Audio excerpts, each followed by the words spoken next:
Saat ini adalah saat yang berat bagi kita semua.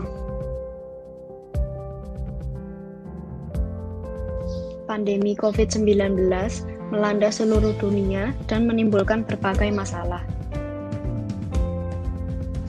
Seluruh kepala negara dan jajarannya berupaya keras untuk melindungi negaranya masing-masing dari serangan COVID-19, tak terkecuali Indonesia.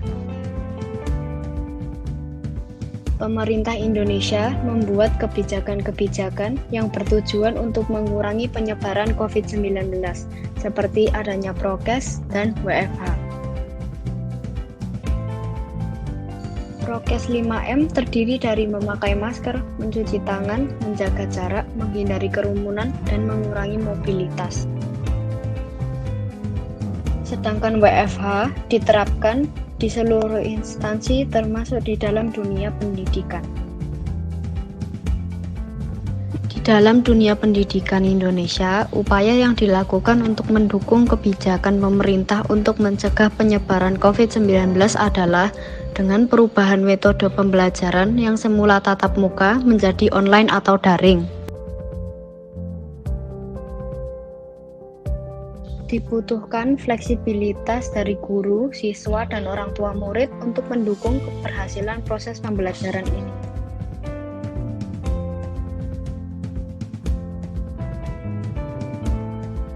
Bagi para guru, meningkatkan pengetahuan dan kemampuan iptek akan sangat membantu keberhasilan pembelajaran tersebut.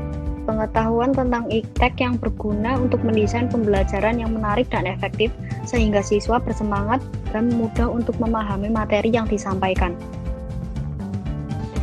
Bagi para siswa, meningkatkan motivasi belajar dan keaktifan dalam proses pembelajaran akan sangat mempengaruhi keberhasilan pembelajaran ini. Motivasi belajar yang tinggi akan menciptakan atmosfer pembelajaran yang baik dan efektif. Bagi orang tua murid, pendampingan anak ketika pembelajaran online di rumah sangat dibutuhkan untuk membantu mengingatkan atau mengontrol aktivitas siswa supaya fokus ketika sedang melakukan pembelajaran online. Peran dari guru, siswa, dan orang tua sangat penting bagi keberhasilan proses pembelajaran secara online di masa pandemi COVID-19 ini.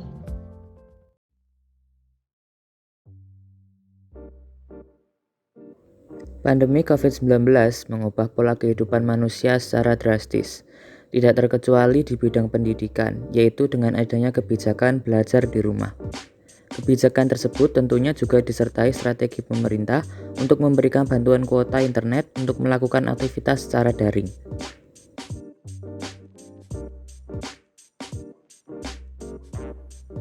Berdasarkan data dari Kemendikbud, alokasi kuota yang diberikan untuk peserta didik PAUD sebanyak 20 GB per bulan, SD dan SMP 35 GB per bulan, serta untuk mahasiswa dan dosen 50 GB per bulan.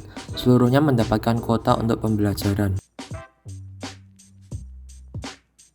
Dari data yang diperoleh, kita dapat sajikan dengan menggunakan tabel dan matriks supaya pembaca lebih mudah memahaminya.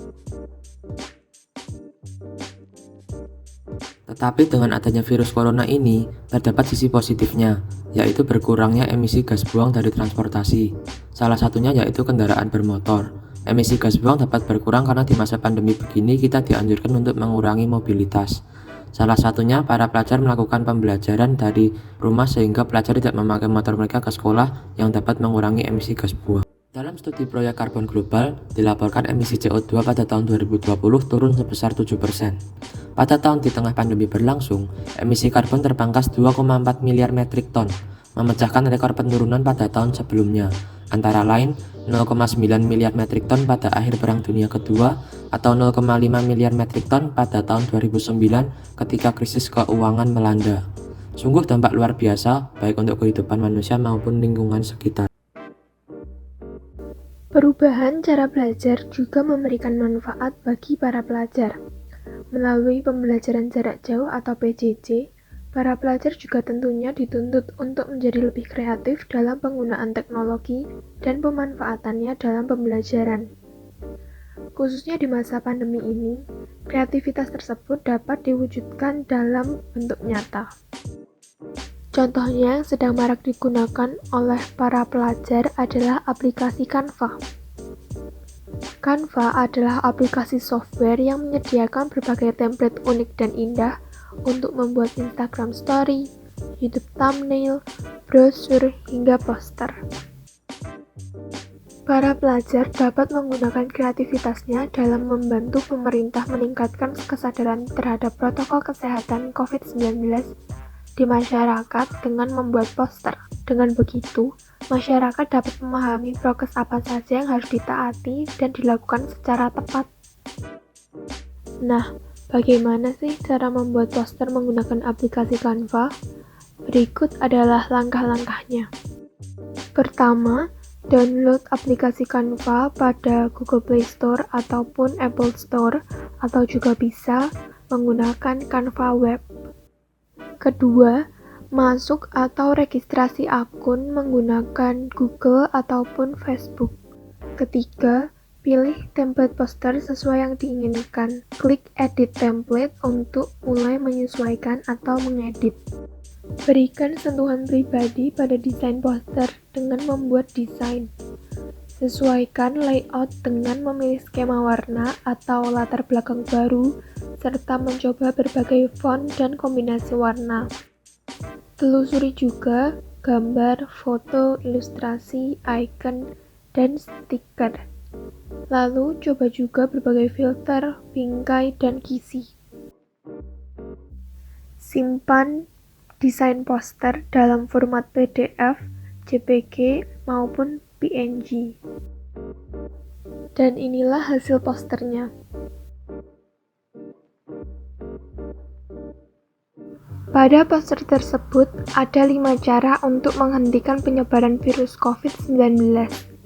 Salah satunya dengan menjaga jarak atau social distancing.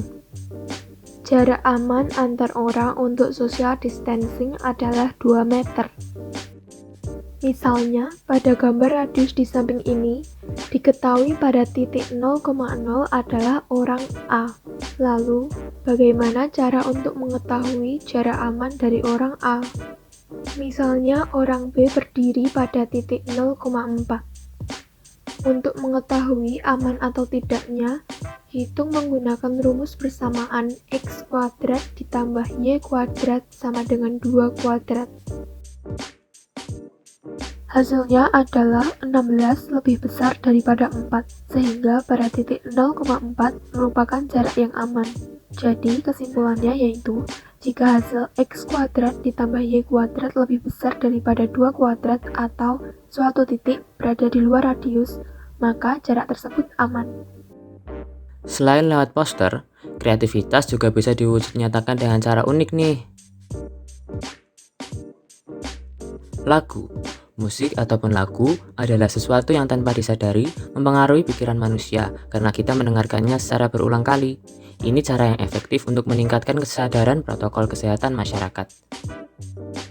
Randy Newman, seorang penyanyi dan penulis lagu asal Amerika Serikat ini, menciptakan sebuah lagu sederhana yang secara tersurat menyampaikan pesan pentingnya jaga jarak di tengah pandemi ini. Pesan-pesan protokol kesehatan COVID-19 yang diungkapkan secara jelas melalui liriknya.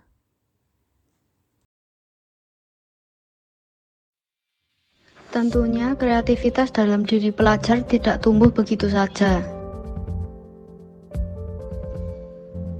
Diperlukan peran berbagai pihak, mulai dari sekolah, pemerintah, dan keluarga. Kunci dari peranan tersebut adalah komunikasi. Komunikasi sangatlah penting bagi keberhasilan atau keberlangsungan pembelajaran online ini. Komunikasi akan membantu setiap pihak untuk melakukan bagiannya dengan baik. Pentingnya komunikasi antar sel ini mewakili juga seberapa pentingnya komunikasi antara pihak yang berkaitan tentang penyelenggaraan pembelajaran online.